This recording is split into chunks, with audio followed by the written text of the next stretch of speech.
We have a lot of other problems here.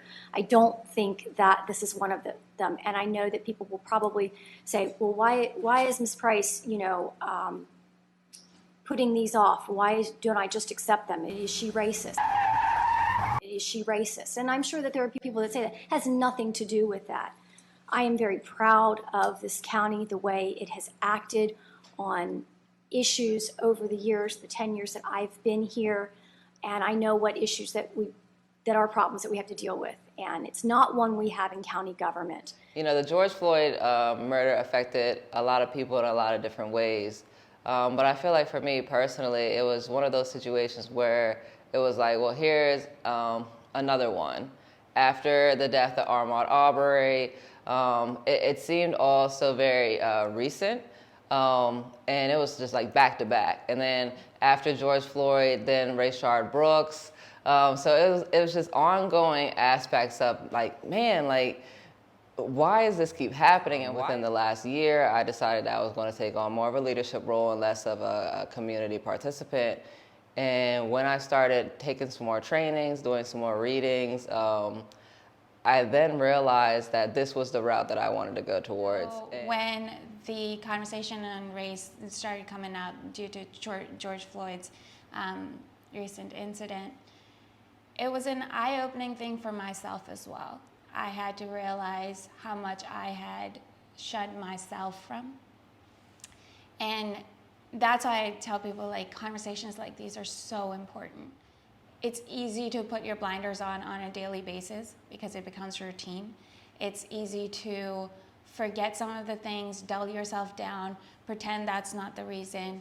Essentially what the race thing is, it's personal stories connected together with people in our community talking about the things that they've never really thought about before, or they've never had anybody interested in listening to them talk about before.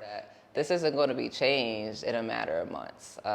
We could start having our conversations, but we have to almost expect that there's going to be non-closure when we talk about these things, and it's going to be uncomfortable. So when I come into these settings of starting to have conversations about race, I have to remind myself, where am I coming from? Am I coming from a thinking mode? Am I coming from a feeling mode? Am I coming from a place of listening, of being able to say, well, this is where this person is coming from. This is their environment. This is how they were raised. This is how they were taught. And when it comes to racism, it's the aspect of unlearning a learned behavior. So when we start later on talking about what steps we need to take in order to make our community more equitable, more equal, we need to also remind ourselves that for a long time, this community has thought one way.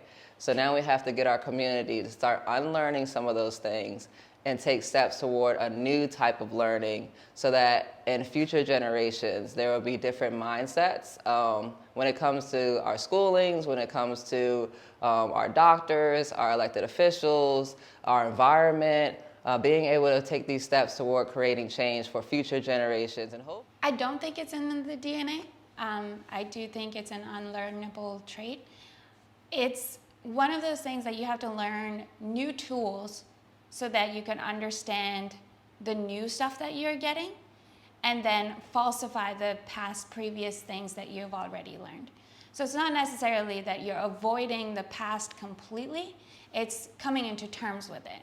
Now you have learned a new thing and you understand that you've had these previously held beliefs for so long, but now you understand a new truth. There's so much optimism. I mean, just the past couple of months has been amazing to me. I would have never thought I'd be sitting here and talking about my experiences in high school and how I got here and what my story is whatsoever. And here I am. And now we're thinking we could go statewide, then eventually go the whole US. So that would be the dream, is to